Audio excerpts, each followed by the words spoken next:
Well, good morning. Let's look at a couple of Atlas shapers that I find today, and they're on our Wondrous little auction site. I've taken this opportunity because I did a little review on an Atlas milling machine, and I kind of trashed on that machine. And that may be, well, that's kind of the general tack that I've taken on everything that's listed on our wonderful little auction site. This one, there's two shapers here that are new listings today, and I thought it was a good opportunity to look at them in the same perspective that we looked at the milling machine. So we'll probably start doing this a little bit too, so we just have a better understanding of what is actually original to these machines and what I think has been changed and what you can be looking for on them. I'm not going to trash on them price-wise. I think they're both overpriced, and at some point I'm going to have to go back and explain my perspective on pricing on these Atlas machines and some of these machines that we're seeing in general, because my perspective's changed a little bit, and I think that's worth talking about. I had somebody question that a little bit, and I think it's worth explaining what my feelings are on those, but we'll do that at a little later time. So before we start looking at these machines, we still have our little dilemma going on about looking for our piece of steel that on the second attempt, I managed to find one. The seller shipped it right away. And I thought we would discuss the incompetence of the U.S. Postal Service in many instances, and this is a perfect example of that and why they just irritate the crap out of me. So anyway, I'm looking at tracking here. And there's been several interactions, and the seller has refunded my money on this. Tracking number was provided by the seller on July 27th. And it was picked up on July 27th in Indiana. Left the Indiana post office on the 27th. On the 28th, it was processed through the facility in Indianapolis in their distribution center at 46241. Now, I didn't see any more tracking for quite some time after that until looks like July 31st, and I'm not sure that date is actually right of when this was put up there on the tracking, but it showed visible damage on July 31st in Spokane. And when I see something that is incoming to me, when it hits the distribution center in Spokane, it comes directly to me. It doesn't need to go to Seattle or Kent or any place else. It normally shows up on my doorstep either the next day or within 2 days, and that's pretty much the way it is. So my feelings at that point in time were that it was, and I don't know how it was packaged, but my feelings were at that time it was lost either at the Indianapolis distribution center. I think the package was broken open and the contents spilled, or I think now the contents were gone, which was just the one steel round. So July 31st, it showed visible damage. On August 5th, it's a package research case created, and that's an email inquiry by me to figure out what it is. They recommended that I go down to the post office, fill out a claim form, or I don't remember what they call it, but it's a lost mail research type thing. So trotted on down there to my local post office, filled out the paperwork, and both the gentleman that called me and told me I needed to go down to the post office and the gentlemen at the customer service desk were very good. They were very professional, and were trying to be very helpful. And the guy at customer service said, well, what's probably happened is they noted damage in Spokane, and they'll repackage it and get it shipped on. So that was last Thursday, I believe. Now, when I talked to the guy on the phone that called me about this originally, he said, well, he didn't even show that it had made it to Spokane in their system. So, and he said he wondered if that was an automated response by their system. Well, if it's not at the location to be scanned, how do you know it's got visible damage, and how can it not be there if they're scanning it at that location, or it is? I don't understand how they can have a event happen when it's not physically there for them to scan it in. So anyway, later that afternoon, they closed that package research case. That was the 5th. On the 6th, they show visible damage Spokane. On August 6th, processed through USPS facility Spokane Distribution Center. August 7th, departed USPS facility Spokane, Washington. On the 9th, processed through USPS facility in Kent, Washington. Now, why in the hell would it go to Kent anyway? In August 9th, they show that same thing twice. August 10th, departed USPS facility in Kent, Washington. And they show that again, and these things are within like 2 minutes that they show them happening. On August 10th, arrived USPS facility, Seattle Distribution Center. That again, August 10th, departed USPS facility, Seattle, Washington. Departed. August 10th, arrival, USPS facility, Yakima, Washington Distribution Center at 8:47 in the morning. So, okay, I'm not going to receive it on the 10th, I'm going to receive it on the 11th. August 11th, processed through a USPS facility in Kent. So supposedly it went back to Kent. Now, I believe either this tracking is lying to me and it's not moving at all, or they've completely lost it and they're just doing some automated response to show that it's moving around, or else they're totally incompetent. On the 11th at 7:34, when I saw this tracking, I created another package research case, which was another email thing. So that was the 11th too. So we're looking at this. It was processed through Kent on the 11th. Now, they called me in the afternoon. Some gal called me. She was,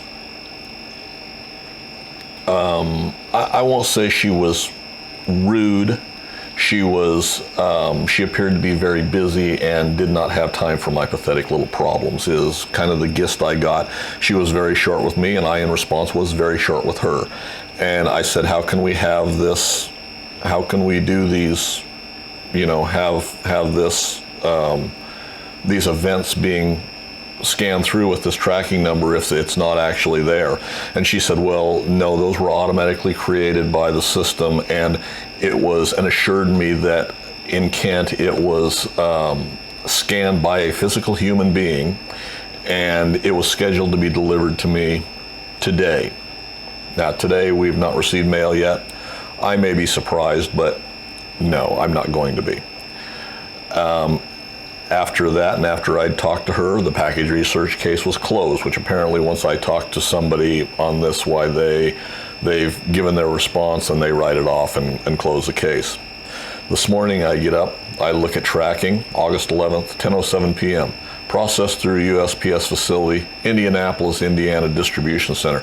That's where it was lost to start with. They've lost this, they have not a clue where it is, and they're lying to me about where it is. So, just so you're informed, I still do use the post office. I use it for a lot of flat rate stuff, and for just some of the small packages that I ship out. It's still the most convenient way at this point in time for me to ship. Their service right now absolutely sucks, and I think what's happening is either just empty packaging is floating around, or else they're just making crap up to tell us. So the purchase was refunded by the seller. I will leave feedback for this seller. They've done an excellent job for me. And that's the way that goes. But the post office's service has been absolutely terrible. So anyway, there's my little rant for 3 or 4 minutes that you probably aren't interested in and shouldn't have to listen to it. So let's go back and let's look at some of these. Let's look at these shapers. So I saved them, but let's go ahead and look at the stuff I normally look at. Under milling machines, there's nothing new there that amounts to anything. Now under shapers, and I'll do the same thing I did before. We'll go back and I'll take some pictures of the close-up so you know what we're looking at. Atlas 7B metal shaper with vise and original stand, and it says rare, a big exclamation point in parentheses, good condition, pre-owned. $16.50 or best offer, $350 shipping, and it benefits charity. Now this is the latest listing that I found here. There's one more listing we'll look at.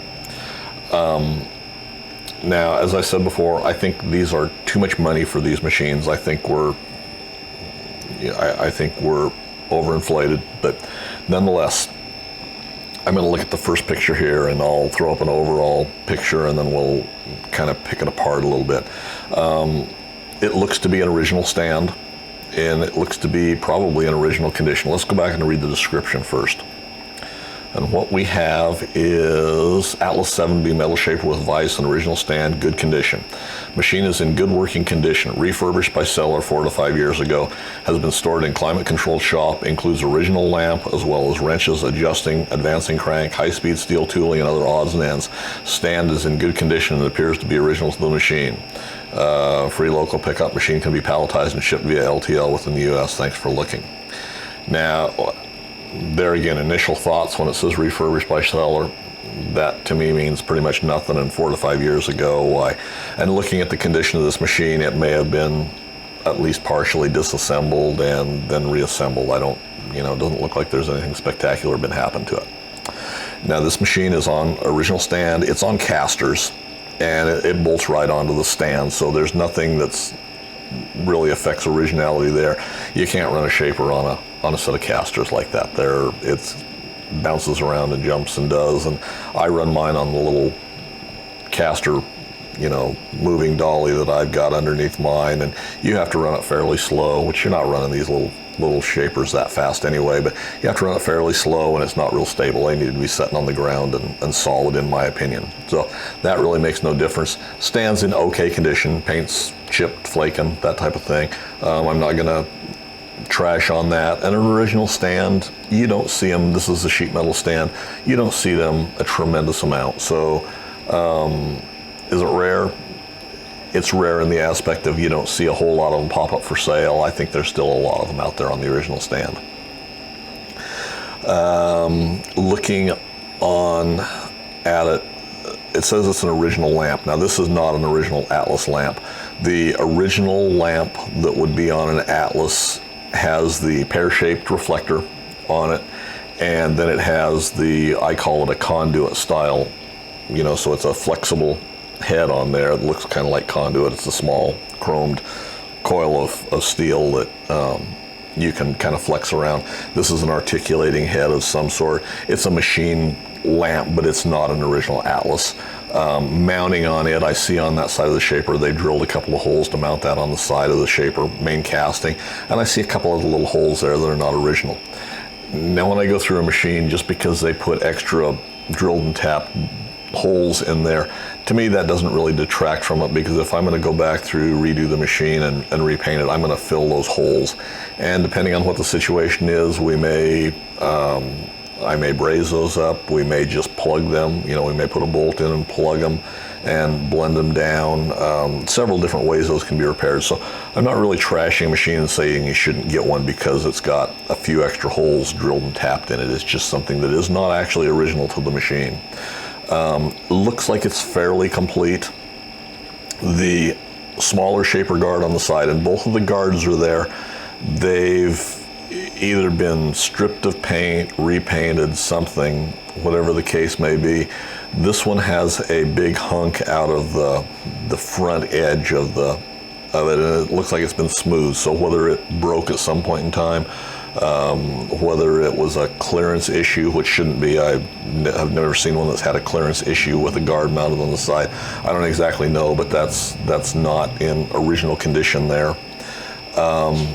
And there's a hole in the upper edge of that guard, and they put a bracket onto the back of the casting to help support it. That's not original to the Atlas machines. You see a few machines that they've added bracketry there to give it a little more support. Originally, those were just mounted by the one boss on the back side of the shaper, and it mounted into the rod that came out of the side of the oil pan. So that's pretty much what I see from that first picture.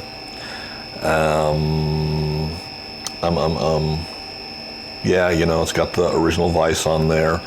It's got, looks to be an Atlas tool holder, the original Atlas shaper tool holder, although I can't tell that it's an Atlas. There's only 4 pictures here, and they're not exceptionally great for looking for the little nuances that I normally look at. This is a 7B, so it's got the front foot support, which is a later model machine. The second picture shows that other mounting on the guard, and it shows a better view of the big cutout that's on it. You can't really tell condition of the ways and moving surfaces. It's a used machine. I'm not going to say, they haven't said they're in excellent condition or anything. So you're going to have to look at those and make your own decisions as to what they are. Looks like everything else is basically original. Now, one thing to note, and the only reason I'm saying this now is so that you can compare it with the second shaper we're talking about. When we look at the vise, and this is an original shaper vise, it's turned on there, and you can see in the second picture, when you look at the jaws that are screwed in, they protrude above the top of both the fixed jaw and the movable jaw on the vise. So if they've been planed down, and a couple of things could have happened. This all could be original, the way it was machined from Atlas. It's possible that the top of the vise was planed off and the jaws have been replaced, or they were taken off and the top of the vise was planed off and then the jaws were replaced.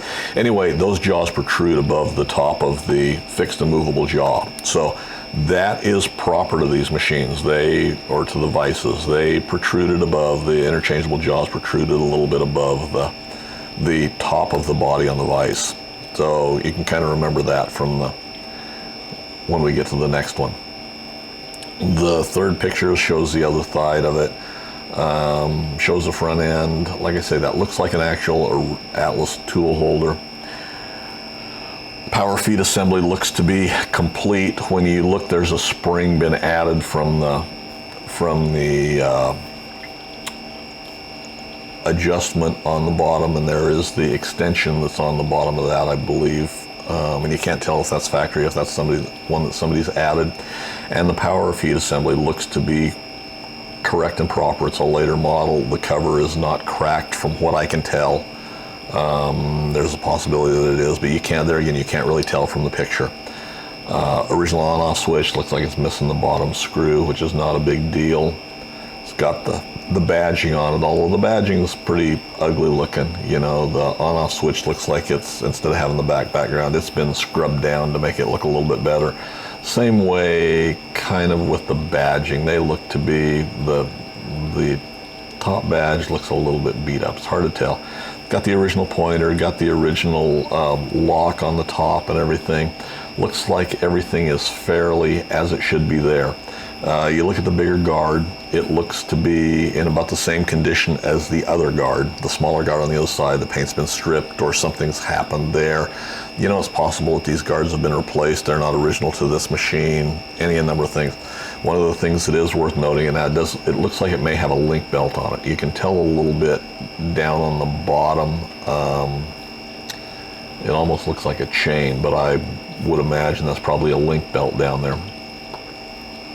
When you look at the brackets for this larger guard, and there again you can compare this with the guard on the second shaper that we'll talk about.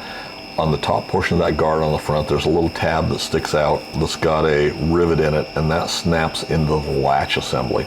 The latch assembly, you can see just under the edge of the cord that's draped down there. It screws into the side of the main casting, and that was normally a piece of spring steel that was shaped like, if you look at it from the side,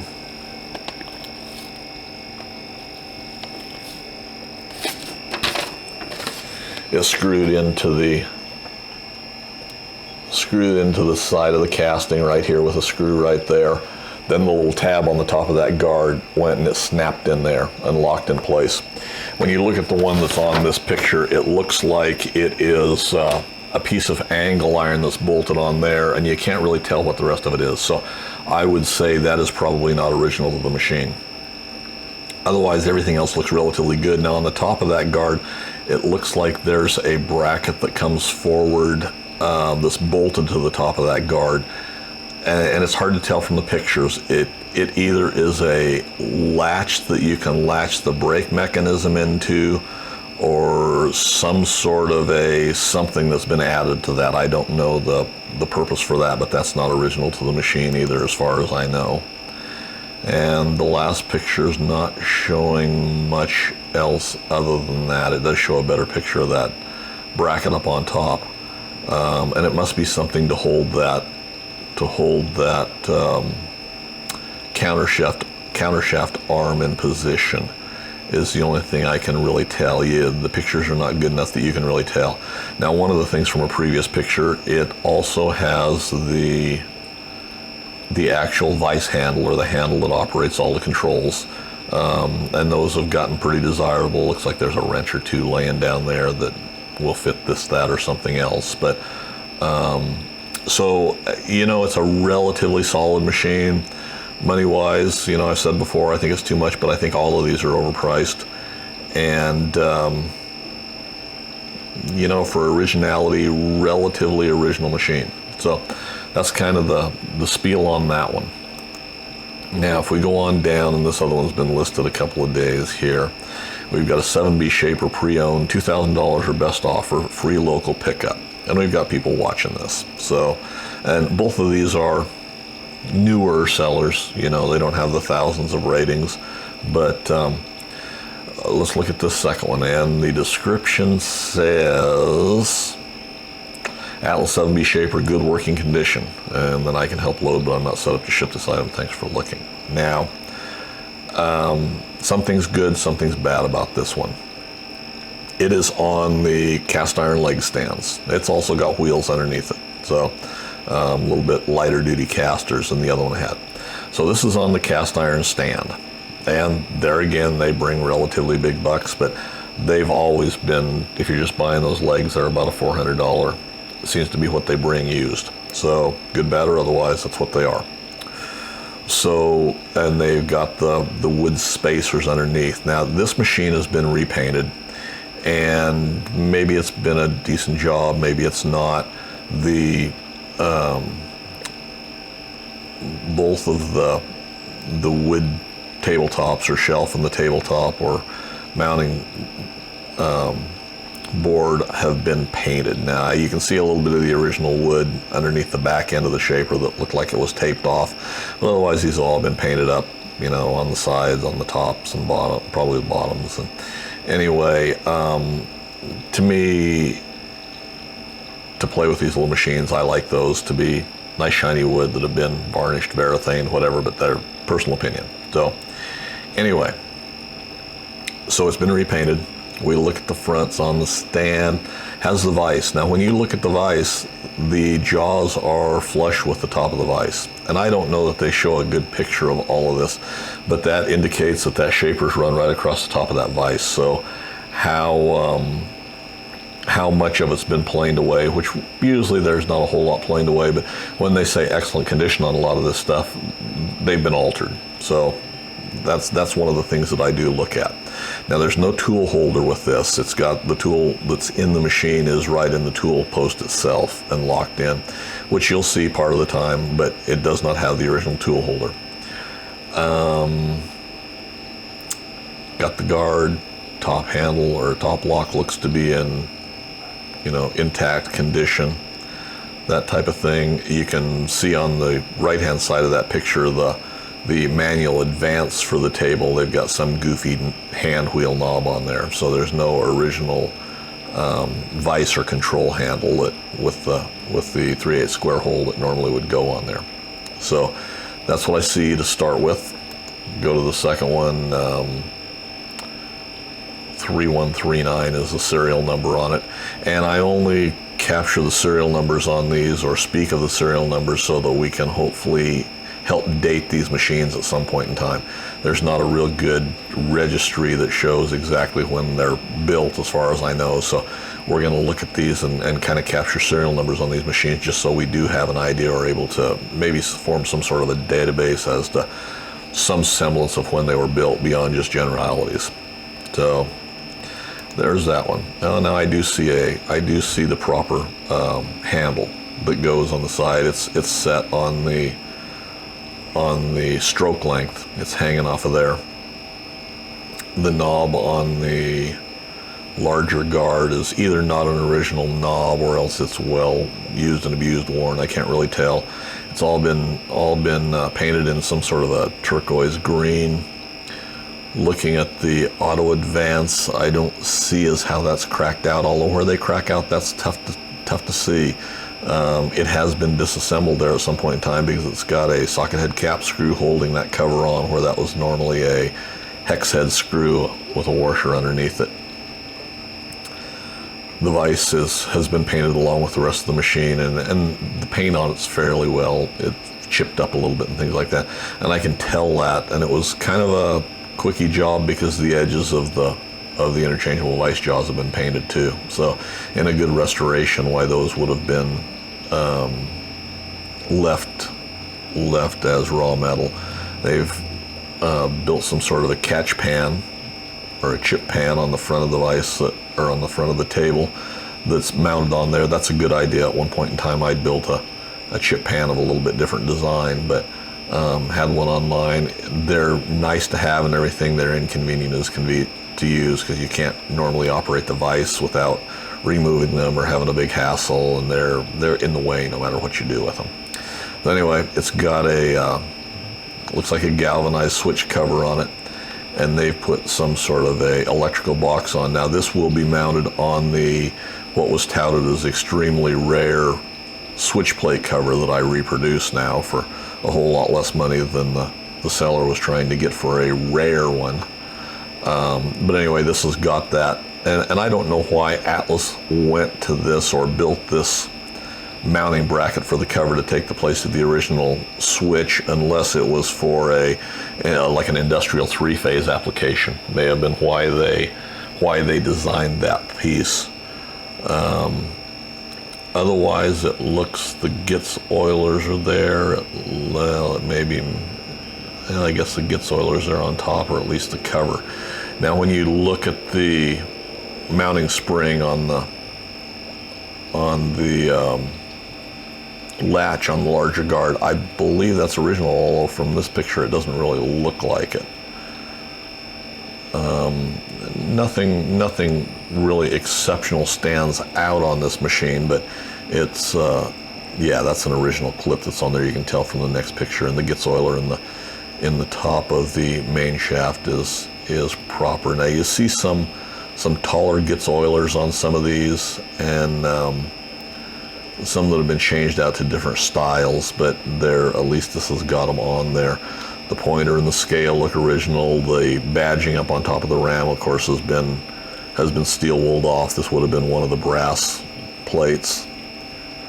I see something. Oh, I guess not. Okay, that's just the airline on the wall back behind that I'm seeing. The vise looks okay. It's got, at least from the ones I can see, it's got the larger, I think they're taking 11/16 wrench for the mounting bolts for them. Now, on the top of the ram itself, this has all been jeweled, and it's decorative. It serves no purpose, but that's probably been done by someone. I don't believe, I've seen a few machines done that way, but I don't believe that was original to Atlas. These were a low-cost machine that they were trying to put out and do their, keep them supplied to the customers. Acorn nuts to mount it on top, to mount it to the table. A little bit of some sort of a decorative touch. There's that goofy knob on the manual crossfeed in this picture. The machine looks relatively good. I don't see anything other than what we've already talked about that is necessarily wrong on the machine. The badging on the door looks quite a bit better. The paint job on it, like I say, is not